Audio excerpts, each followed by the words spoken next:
పవన్ కళ్యాణ్కు డిగ్రీ అయితే వచ్చేసింది. అవును, మీరు వింటున్నది నిజమే. పవన్ కళ్యాణ్కు డిగ్రీ వచ్చింది. కానీ ఆ డిగ్రీ పవన్ కళ్యాణ్ పేరు మీద కాదు, పవన్ కళ్యాణ్ భార్య పేరు మీద వచ్చింది. పవన్ కళ్యాణ్ భార్యమైన అన్న ఎన్ఎస్ యూనివర్సిటీలో సింగపూర్లో డిగ్రీ అందుకుంది. అన్న మాస్టర్స్ కంప్లీట్ చేసింది మాస్టర్ ఆఫ్ ఆర్ట్స్లో.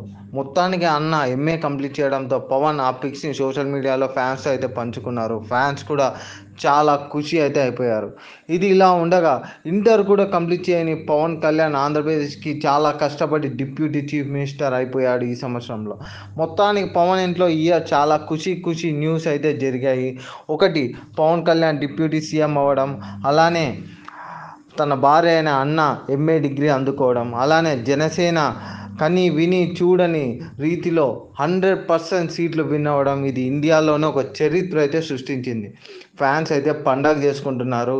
ఈ సంవత్సరం పవన్ కళ్యాణ్ నామ సంవత్సరంగా కూడా పేరు అయితే ఫ్యాన్స్ అయితే మార్చుకున్నారు. అలానే నెక్స్ట్ 2029 ఎలక్షన్స్లో పవన్ కళ్యాణ్ ఖచ్చితంగా సీఎం రేస్లో ఉండి సీఎం అయిపోతాడు అని ఫ్యాన్స్ అయితే చాలా ఖుషి అవుతున్నారు. అలానే ఈ ఇయర్ ఓజీ రిలీజ్ కూడా అవుతుందని పవన్ చెప్పేశారు. ఇంకా ఇది హిస్టరీ తిరగ రాస్తాడు అని అనుకోవాలి మరి.